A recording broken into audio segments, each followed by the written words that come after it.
This is the Rookie Big Board with your host, Matt Hicks, the FF Educator.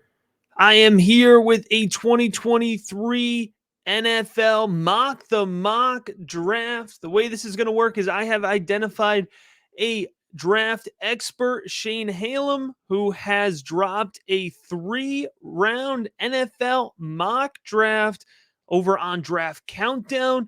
I'm going to go through each round here and talk about the fantasy football relevant players. Let's go ahead and jump right into it here, starting with CJ Stroud, who comes off the board third to the Atlanta Falcons. Now, a couple notes here. I said 3-round. Shane actually dropped a 7-round mock draft. I'm going to go through 3 rounds of it, and he dropped it September 19th. So if you're wondering about the draft order, things will be jumbled up a little bit, but this is an exercise. It's giving you an idea of draft capital. Shane does a great job of draft capital in particular. And so we're going to be talking about that and then somewhat in the context of the offenses, but the point of this is to give you an overall idea of how the fantasy football players compare to the rest of the draft class. And again, I will link this article in the show description, whether you're watching on YouTube or listening on the podcast. Now let's go ahead. The Atlanta Falcons with the 3rd pick in this mock draft here from Shane, who's a draft expert I really appreciate, CJ Stroud. Bryce Young comes off the board 4th to the Carolina Panthers. Now, here's going to be a big difference at the top, right? A few teams could end up going for quarterbacks at the top of the draft. The Atlanta Falcons are definitely one. The Carolina Panthers are definitely one. The Houston Texans are definitely one. Texans ended up sliding down a little bit with the current order on September 19th when this article was posted. Atlanta's going to be a good landing spot for a quarterback, whether it ends up being CJ Stroud, whether it ends up being Bryce Young. You have to think Atlanta's going to be targeting a quarterback after adding Drake London and Kyle Pitts the last 2 years. And guess what? Calvin Ridley is going to be coming back. So whether it's CJ Stroud or Bryce Young, they're going to end up being the 102 in your rookie mock draft, Superflex rookie mock drafts, because that offense and the weapons around them are going to push them into quasi quarterback 1 territory for fantasy football right off the bat. It's going to be a big bump.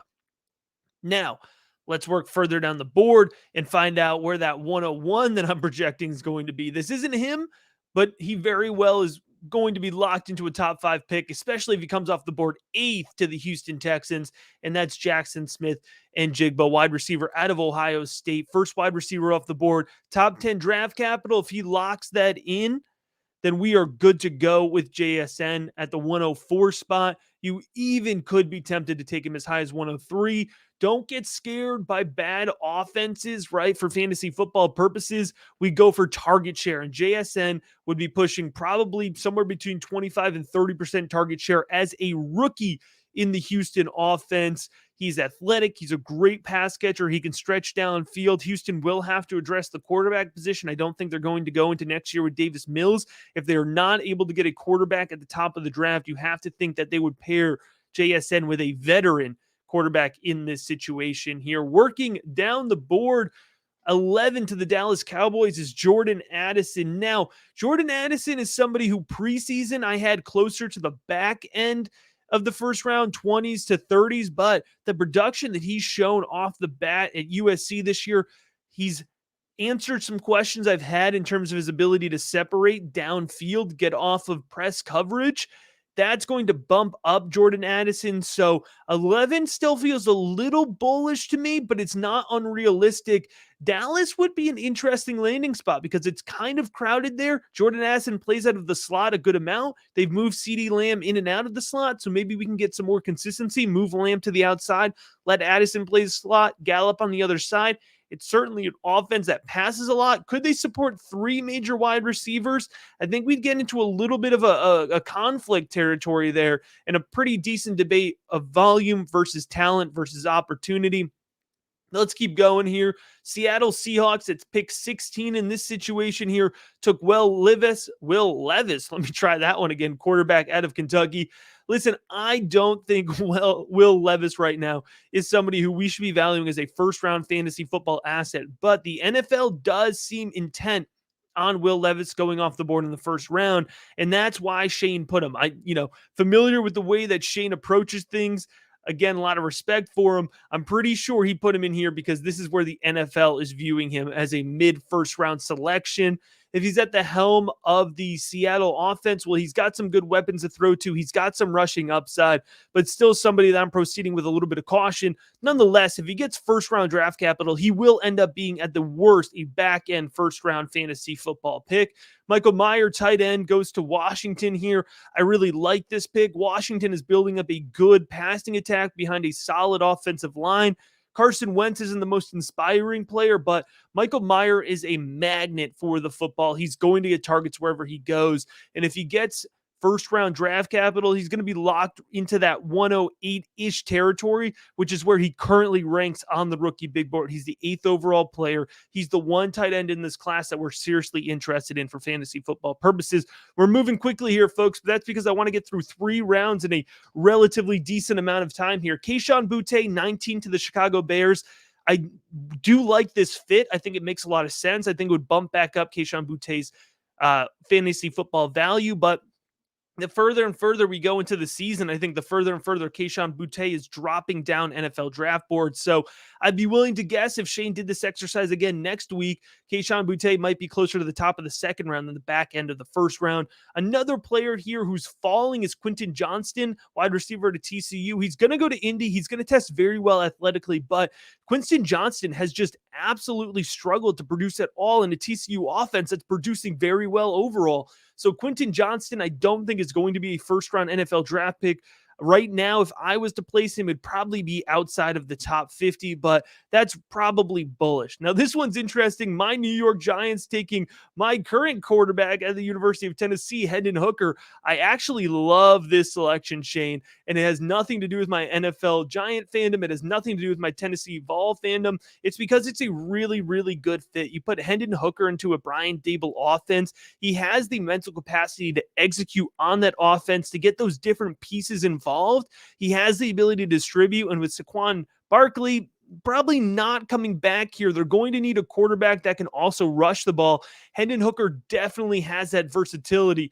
It's almost like taking what Daniel Jones can do and just bumping it up a few levels, right? Think about Madden. We're going in, we're editing that player, we're bumping them up a little bit more rushing ability, more accuracy, more arm strength ability, and most importantly, he protects the ball. And as a Giants fan, how refreshing would it be to have a quarterback that could protect the ball? So if Hendon Hooker goes in the first round, he's probably pushing 110 to 112 in your Superflex rookie mock draft. Here we go. We finally got into him, the 101 going off the board in the first round. It's Bijan Robinson to the Miami Dolphins. Boom, smash spot, lock it in. This offense is cruising. Obviously, we have the Tua injury, but let's put that aside. With him healthy, this offense has looked really good, but Chase Edmonds has not gotten it done running the ball. Bijan Robinson would immediately contribute on the ground and through the air. He's the 101 for me in rookie drafts right now, and if he goes in the first round, especially to a spot like Miami where he could capitalize on that volume, let's lock that in. However, I will say, I think Bijan Robinson's going even higher, man. He keeps producing like he has early season. I think he could be a top 15 selection. Now, another running back sneaks into the first round. Fantasy football players rejoice. It's Jahmyr Gibbs, the running back at Alabama, and Shane sends him to Philadelphia. So now things are getting crowded. Miles Sanders, Kenneth Gainwell, but Jahmyr Gibbs can catch the ball, and that is what fantasy football players are going to love. He certainly can run the ball as well. Philadelphia, that offense is flying right now. Pun is intended there. Jahmyr Gibbs with first-round draft capital is pushing into that top 5, top 6 rookie selection territory. And then a surprising tight end addition to the first round. Shane sneaks Darnell Washington, the tight end out of Georgia, to the Tampa Bay Buccaneers here in 32. Again, remember, this is the order generated from mid-September, but if you're looking at Darnell Washington, tight end out of Georgia, 6'7", he's a big man, a big target here for whoever is throwing the ball in Tampa Bay next year. If it is Tom Brady, he'll certainly love that option. I do think this is a little rich. It would certainly send Darnell Washington's draft stock skyrocketing here. All right, let's jump to the second round here, and we're going to start with Jaheim Bell, tight end out of South Carolina. So this is really interesting for me to see. Shane is definitely prioritizing the tight ends here. Jaheim Bell is an athletic, kind of hybrid flex type tight end. If he went to Cincinnati, That would be a really interesting fit. The draft capital, I'm not sure would outweigh the volume that would get taken away from him in potentially another spot. Tank Bigsby is his third running back off the board here to the Atlanta Falcons. He's going to Atlanta, so fantasy football players would love him, and for good reason. Bigsby, I've consistently said, is somebody who I view as a better pro than he's been allowed to be at the college level. All right. He's called Tank for a reason. Low center of gravity. He runs really well. He's got good vision. He can be powerful. I like that Tank Bigsby to Atlanta pick. He would instantly jump up to be a first round rookie selection. Right now, I have him ranked in the mid-second round, and that is based on talent. All right, moving down here, another running back coming off the board here. This is a good illustration of the strength of the running back class, and that is Sean Tucker out of Syracuse going to Houston here in the early second round. Again, Houston, don't think they're committed to Dameon Pierce. Sean Tucker would be an upgrade button. You know the meme, the blue upgrade button? Smash that one to get Sean Tucker in this offense. Tucker's probably looking at 200 to 225 touches easy in the Houston offense. Tucker would also push into being a first-round fantasy football pick. I've said that now for 4 running backs, and we definitely have the potential to have at least 4, if not 5 rookie running backs pushing into the first round of the 2023 rookie drafts. And that is why I keep telling folks, trade for draft picks. As I'm recording this episode on the side, I'm trying to work out a trade for a 2023 first round pick. All right. I am living what I am talking about here. Before we keep moving down the board, if folks are watching on YouTube, make sure you like the video, drop a comment, let me know your thoughts on this mock draft. Let's keep moving here. Next up for fantasy football purposes is quarterback Tanner McKee out of Stanford. He goes to 46 New Orleans Saints. I get it. The NFL likes Tanner McKee. From what I've seen so far, I don't like him. The tape does not match the intangibles, which the NFL is clearly going to be infatuated with. The New Orleans Saints, it's going to be a messy situation. I don't think McKee goes and wins that job outright year one. So I'm not super interested for fantasy purposes. He would end up being a bit of a grenade pick where folks would just kind of reach on him a little bit too early. Josh Downs to the Seattle Seahawks. From an NFL perspective, a fantastic fit. It would make things pretty tricky there if Will Levis was the starting quarterback. Remember, Shane had Will Levis going in the first round to Seattle Seahawks. It would make things tricky because you have DK and Tyler Lockett on the outside who are going to demand volume. And Downs is a great slot wide receiver, and he will be used as an excellent slot wide receiver. And don't think of like a quick underneath, just catch 7-yard drag slot wide receiver, but think like new era NFL slot wide receiver, stretches the field, Jahan Dotson-esque, right? That's what Josh Downs can be. However, in Seattle, there's a competition for volume, and I want Josh Downs to go somewhere where we can project him safely 70 to 80 targets and 6 or 7 touchdowns as a rookie. Then we could get really excited and push him into the first round. I think if he goes in top 50 draft capital here, but goes to Seattle, he'll still end up a second-round pick, probably 202, 203, just because we've pushed up the running backs in the draft thus far. 50, Detroit Lions, Tyler Van Dyke. I like this pick a lot from an NFL perspective. One, because I like Tyler Van Dyke. I think he could end up going in the first round, but I understand why Shane has him here at 50 because he's gotten off to a slow start in this year's college football season for Miami. But one more year of Jared Goff, who's been executing well in the Detroit system. Let Tyler Van Dyke get in there, learn behind him, and then you have a big-armed quarterback throwing to Amon-Ra St. Brown, throwing to Jamison Williams, throwing to TJ Hawkinson. It could be a really good fit and somebody who I'd be willing to take in the back end of the second round in Superflex drafts because he'd probably fall because folks would see him projected as somebody who you'd have to wait on, but a perfect taxi squad stash type guy. Cedric Tillman, 53 to the New England Patriots. The further and further we go into the season, the more and more I'm hearing Cedric Tillman has a legitimate chance to go in the first round of the NFL draft, and that means that his draft capital will be top 50. So he slides just outside of top 50 in this scenario, which would bump him down a little bit in my formula. However, pretty good volume opportunity for New England. They clearly need that big man. I think he would be a really, really nice target for Mac Jones, so I like the landing spot. Baltimore Ravens, Zach Evans. I could absolutely see them doing this, but I would hate it because Zach Evans deserves to be in a situation where he's getting 60+% of the volume in that running back room. The Baltimore Ravens would absolutely do this, but it would cut into J.K. Dobbins. It would cut into Zach Evans. It would likely leave Evans as a second round rookie pick, where I think he has the talent certainly to be a first round rookie pick. We're rolling through here. We're going to go into round 3 of Shane Hallam's mock draft here, starting with the first fantasy football relevant player. We actually have a pretty big drop in between rounds here, but we're going to go with Zay Flowers, the wide receiver out of Boston College. I see Shane post about Zay Flowers all the time, and I love it because folks who listen to me consistently know I've been hyping up Zay Flowers. He goes to the Denver Broncos in this situation here. A lot of mouths to feed, but Flowers would be a really versatile piece where you have Jerry Jeudy, who has been less than what we've hyped him up to be. Cortland Sutton is stretching the field, and Flowers can be that guy that hangs a little bit more around the line of scrimmage and is just a really versatile piece, and then has the ability to just go downfield and huck it as well. Don't sleep on Chase Brown, running back out of Illinois. I like that Shane found a spot here to get him in the first 2 rounds. He's a big back. He's a power back. He's a volume bell cow type guy at Illinois. I don't know that he'll be a bell cow back at the NFL level, but I think he can be a 2-down back. And the NFL has proven over time that they like these types of running backs. So he has him going to the New Orleans Saints here at 78. Right now, Chase Brown is more in the 3rd round rookie range, but if he got this draft capital, he would push up into the 2nd round, certainly. And the New Orleans Saints need another running back here. Alvin Kamara continues to drop in fantasy football value, continues to drop in the dynasty rankings. Somebody like Chase Brown would certainly hurt Kamara more, but this draft capital would help him. New York Jets.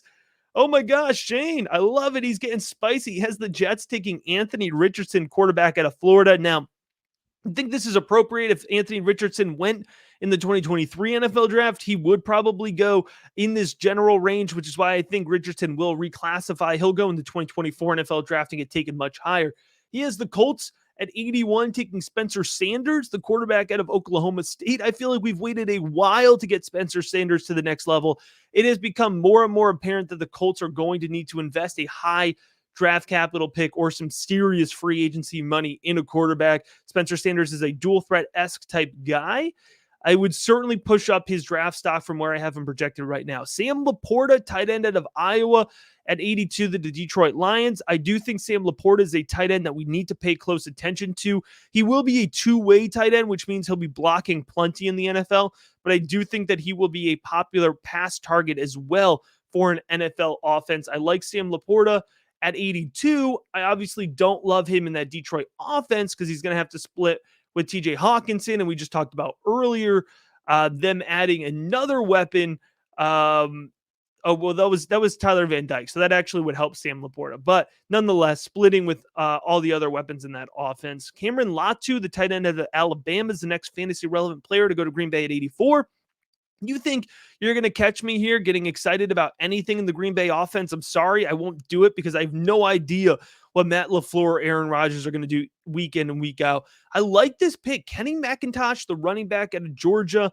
If the New York Giants, for some reason, hold on to Saquon Barkley, then Kenny McIntosh is a really good compliment. Think of Kenny McIntosh as the James Cook in the Georgia offense this year. It's simplifying things a little bit, but he's the pass-catching back. He can run well. Also, if they don't re-sign Barkley, I think Kenny McIntosh is a really good, I don't want to say a watered-down version of Barkley because that makes Kenny McIntosh, I feel like that's devaluing Kenny McIntosh. He's a really good player on his own, but if you were to compare anybody's skill set to Saquon Barkley, it would feel watered down. This is a good replacement for him at a much, much cheaper price. This one hurts my heart. Jermaine Burton, who I think can be a first-round draft pick, is down here at 90. I get why Shane did it because he hasn't produced early in the season.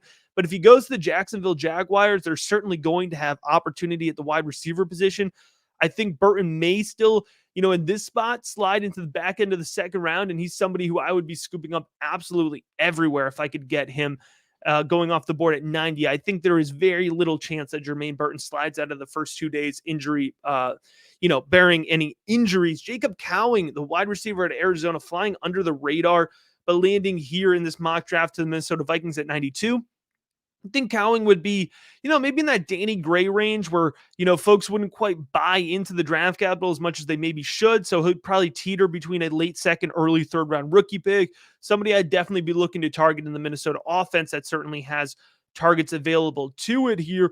As we're moving into the back end of the 2nd round here, we're going to get into comp pick territory. So a few extra picks, and we are closing in at the end of this episode. So I want to remind folks here, head on over to patreon.com/rookiebigboard if you want to get in on more of this action. All right, A.T. Perry, or I'm sorry, I almost skipped one. That's what happens when you try to plug it, folks. You try to plug the promo, you get distracted. I shouldn't have done it.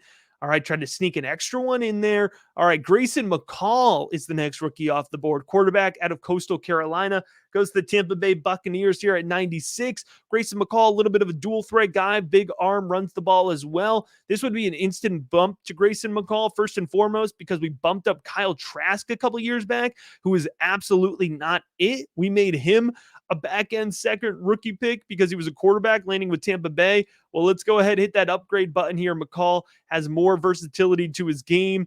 I like him in Tampa Bay. It would certainly be a big bump. He'd probably push back-end second-round rookie value. Not sure if I would evaluate him there in a vacuum, but the landing spot is helpful. A.T. Perry landing with the Kansas City Chiefs at 98 is the next fantasy relevant pick for Shane here.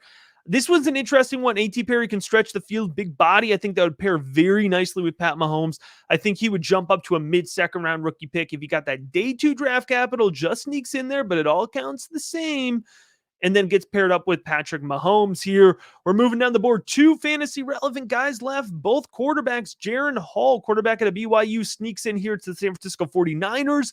I definitely understand this pick here. The Trey Lance injury. San Francisco might be looking to get a little bit of insurance there. Jaren Hall has a little bit of that gunslinger mentality, a little bit of versatility. I think he would fit in very well to the Kyle Shanahan offense.